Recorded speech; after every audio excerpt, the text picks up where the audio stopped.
Heyo everybody, Haku here with my review of Tower of Gods chapter 299 or season 2 episode 219.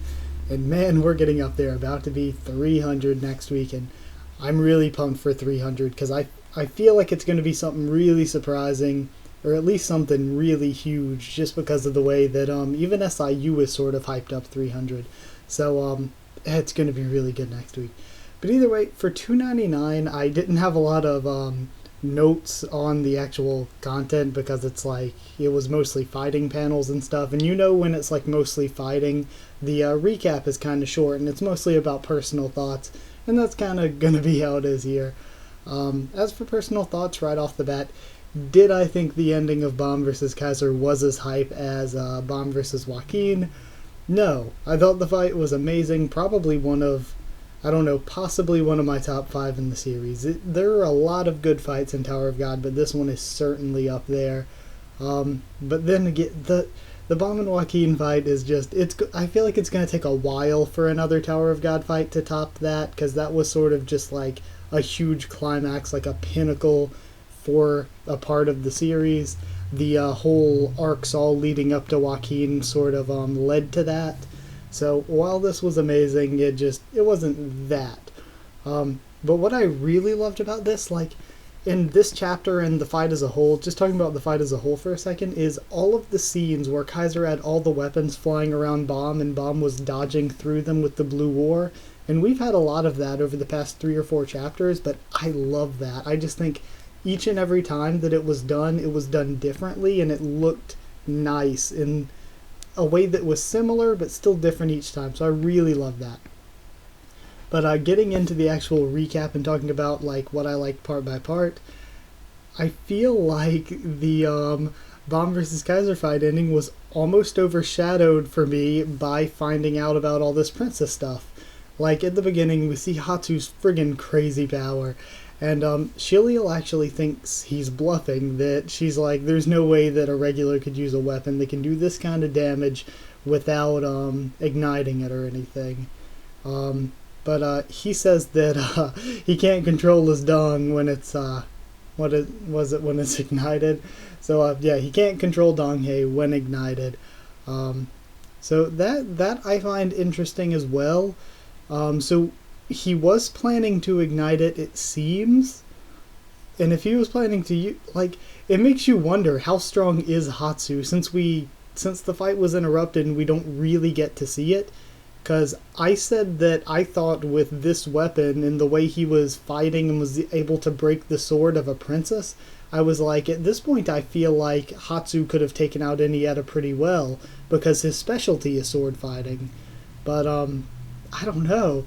Like, even now I'm like, maybe does this make it even more possible that Hatsu could have beat Inietta? Because I liked Inietta, and Inietta was really strong, and I almost thought that Ron should have had a much harder time defeating him, but Hatsu's specialty is sword fighting, and he is looking like a beast right now, especially if you broke Shiliel's sword. So, yeah, it just makes me wonder how strong really is Hatsu. But Ship, of course, shows up, and he's the one that breaks up the fight by saying, it's too late, Viol has already made it to Kaiser, so now if he takes down Kaiser right now when you guys are off fighting, and you're caught here at the station with him, it could come back to you and make it look like you failed, or like you could even have helped Viol. So he pretty much said, kind of blackmailing him, where he's like, it'd be bad PR for you if it got out that you were here when Kaiser was defeated, so you might want to scram. So I think that was interesting. And the biggest thing he brings up is there's apparently some sort of, I don't want to call it a civil war, but at least some sort of battle between two factions headed by 2 regular princesses. And he says regular princesses.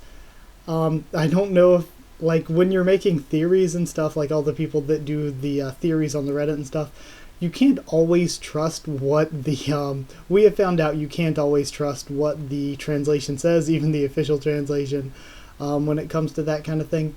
But I am assuming that it's right and they're both regulars. I find it interesting that, I don't know, that it's even happening like that, just, again, don't want to say civil war, but between 2 groups of, each headed by princesses. and possibly comprised of princesses. So Ship says that they have sided with one of them, but he doesn't know which one they've sided with. And apparently the two leading princesses are Aria Rose and Hendolak Gladmary, or Hendrock Gladmary.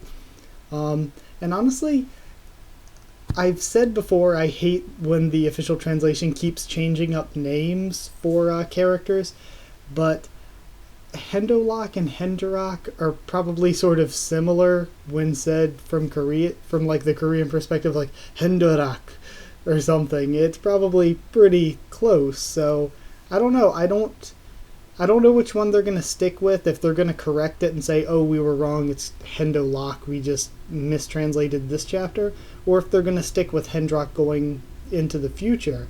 I I kind of want them to stay with Hendolak since it is what they've used in the past. But Hendrock doesn't sound bad, actually, so I don't know, I don't mind if they use that name instead. But this is just another example of when the translation does this. And honestly, I'm excited to see both princesses.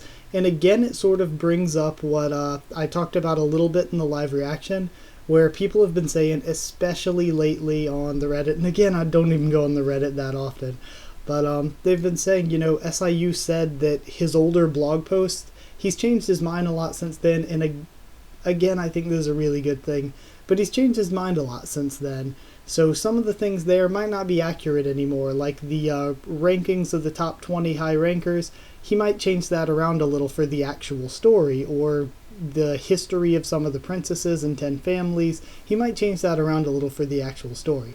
So I really like that, I don't know, I like that he said that because it shows that he's thinking, that he's like, okay, I had this idea, but if a better idea comes along, I'm going to change it to the better idea going into the future. So I like that he's evolving the story as an artist. And I also like it because it gives us a lot more, it's like those are like rumors or whatever. His old stuff is just rumors, it might be true, it might not end up being true, and it gives us more to learn instead of this stuff where we're like, we already know all this stuff. It's different now, like we didn't have the Lopo be ahead in the top 20 before, and now he could be freaking number 7 for all we know. Probably not number 7, because I think he's probably going to keep the stuff with Eurasia N, because that was like one of the more interesting things from the lore from his blog, so I think he would probably keep the Eurasia N stuff. So yeah, it's just really interesting there. And Shiliel says that her and her sister have chosen to follow a third girl. And of course, everyone, including me, is like, oh my god, is it Rachel? Is it gonna really be Rachel? But yeah, I also thought of some others. I was like, is it Rachel? Or did they pick Kaiser? Do they believe in Kaiser? I doubt it, since Kaiser's getting defeated here, and it seems as though they were using Kaiser. So I doubt that.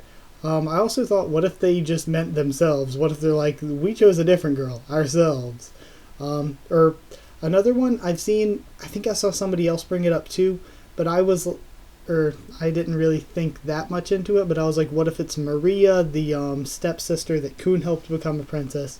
Or I was thinking, what if it's even Andrasi? What if they're trying to force Andrasi or something into being their way up to the top, because they know that Andrasi is incredibly, incredibly strong? So, I don't know, there's a lot of options there that could be really cool, and of course it could be a character we don't even know yet. But while I found the princess stuff super, super interesting, let's actually talk about the Bomb and Kaiser fight stuff. So Kaiser speeds up her attacks, and of course Bomb can still see the attack, so he just throws one of the swords back at her, but her shields block it. And then she's like, well, this isn't working, so she tries to tie Bomb up with threads using a special move, and Bomb just blows through it with the triple dragon maneuver, and we get more cool paneling of him just dodging through all the stuff with his blue war technique. So that was really cool, and I like too that Bomb was like, it's a good plan, I should start destroying all of the weapons attached to the threads. So again, really cool stuff from Bomb. Then he charges in and punches through one of the shields, and Kaiser responds, and they both start going in with like close combat, which I thought it was awesome seeing them close range fighting. And the choreography of it, the dodges and like the way that Kaiser went after him with the sword, it was all really cool looking. I love the fight choreography here. And Bomb finishes it off with a Ha Jin-sung type extreme move that he calls the, what did he call it? The Flare Wave Explosion. And it looks so freaking cool. I love the way it looked. I love the way it wasn't just the like red blast, but it also had the sort of bluish, blackish, like petals coming off of it, sort of. And it reminded me a lot of the, what was it called? The floral butterfly piercing technique, I think, was the move that Bomb used to take down Beta back in the workshop battle, which I thought was one of Bomb's coolest looking moves. So I like that we got another move that looks sort of like that, only bigger and badder. And this, again, one of Bomb's coolest looking moves. But I also like the Maelstrom move that he used against Joaquin, and even the Triple Dragon move that he's used a bunch during this fight has looked really cool. Then we have... Oh yeah, Kaiser is pretty messed up. I can't tell how badly messed up her side is because of the art. It could go either way. She could be fine or it could be pretty bad. It's sort of left a little bit obscured, so we couldn't really see it clearly. And we find out at the very end she can't remember her name, which feelsy, but, I mean, Alphine probably remembers her name. Alphine's all up for Kaiser Senpai. So yeah, I think that Alphine will remember her name, and I think, like I've been saying, there's a possibility that Kaiser and Alphine can make a good person turn, because SIU even said something about it in his blog, where he was like, Joaquin is like a pinnacle of evil. He's a seriously, legitimately evil person, but Kaiser's more of a person who was corrupted by their circumstance. Kaiser's not really an evil person. She was just put into a circumstance where she was made evil by what happened to her. So I think it's not too late for Kaiser to change sides. But I really love this fight. And I gotta say, every chapter, I think the fight was split up nicely. There were some people like saying that it was dragging on for too many weeks, but I didn't mind it at all. I think it was good. We got like, the past 3 or 4 weeks it was split up, and it was about even like half the chapter for the past 3-4 weeks, and I think that was a really good way to split it up, and I really enjoyed the fight. The art on the blue ore was great as usual, and the art was really great as usual. There were just a few panels here and there that I thought, even though they were really good, they weren't as good as some of the stuff we've had recently. But they were still really good. So overall, a little less detailed in those parts, and Kaiser is such an interesting character, I keep saying, and I still really believe it. To me, Kaiser has one of the deepest and most detailed stories, and I really want to see more of the character as a good guy. But if she doesn't become a good guy and just goes off on her own, or stays back, or whatever happens to her, that's cool too. I just really liked the character story. And then hype for REA Rose and Hendo Lachladmeri, and I really, really want to know more about the two of those. Like, I need to know more. Because I know in the blogs, and one of the reasons why why it's coming into play that the blogs might not be true, is that it said that REA Hornzahard was like the first ever princess or whatever, but after her death or getting sealed away or something, she placed some sort of curse on her family so the REA could never have more than one princess at a time, and it was said that they currently already had a princess and she was a Rancor. So this is saying that that's likely wrong since we have REA Rose, and REA Rose, I guess, is a regular princess if we are to believe the translation, and like I said, I think it's right. I think they're regulars. And then the blog this week did confirm that this is the end of the name hunt station and that we should be starting something new next week, and it also said SIU was like, it's going to be important stuff next week. So if we're ending Name Hunt Station and moving into some important stuff, I'm really interested to see what it is. If we get into the auction stuff, if we have to run back to the train, because I feel like we wouldn't have set up all the auction ship stuff and all the stuff with even seeing Ha Jin-sung here. We wouldn't have had that revealed to us if it wasn't going to play some sort of part. So I'm going to be really, really surprised if that plays no part. And we still haven't seen a lot of characters. We haven't seen pretty much anything of a knock. We've barely seen a knock this arc. Same with Lorei. Lorei has just been on Hatsu's back the entire time. So there are a lot of characters that I want to see more of. We barely saw Irudo. We haven't had a chance for Rak, Danwa, and Yiwa to redeem themselves for losing to a person. Like, this arc it's focused a lot on certain characters. I don't know. We've seen a lot of Andrasi this arc, but it doesn't feel natural how little we've seen of her given how important she was early in the arc. Like, Andrasi was such a central point to this arc, and yet in the past 3 or 4 chapters we haven't seen Andrasi at all. So you guys know that I was against certain things with Andrasi, like maybe her defeating Bomb or anything, but I definitely think we do need to see more of her for the climax of what's going on right now.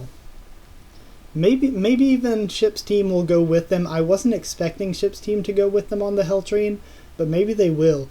Or maybe even I'm trying to think of what could be important next week. So you guys comment down there and tell me what you think the important stuff could be next week. I think that maybe we'll continue where we're going here and get some movement into some sort of new arc with the auction and the auctioneer ships and stuff. Or maybe maybe the Lopobia family has a lot to do with the auctioneer ships, and the 2 Lopobia princesses come in, and the Lopobia family is going to be a new big threat for the next arc area. Or we could maybe, another thing I just thought of is, what if next chapter we flash back to what Wangnen's group is doing, and Wangnen trying to get Kasano back, and we have a small arc about Wangnen's group trying to get Kasano before we flash back to Bomb's group and get the rest of this story getting back to the train. So I think that could be a possibility too. So I'm thinking 3 possibilities for what could be big and special. We could start a new arc with the auctioneer stuff. We could start a new arc with running back to the train and getting back on the train. Or we can start a new arc, maybe a mini side arc with Wangnen's group and what they're doing on the train chasing after Kasano. So those are my top 3 things I think might happen here. And yeah, that's it. I don't want to drag this review on too much longer, but thank you so much for watching. I think we had a pretty good discussion this week. If you did like the video, comment down there. Tell me what you think could be happening for the important 300th chapter. What you thought of this chapter, really. What you thought of the fight, what you think of this new princess information we're getting, and what you thought of my thoughts on all of that.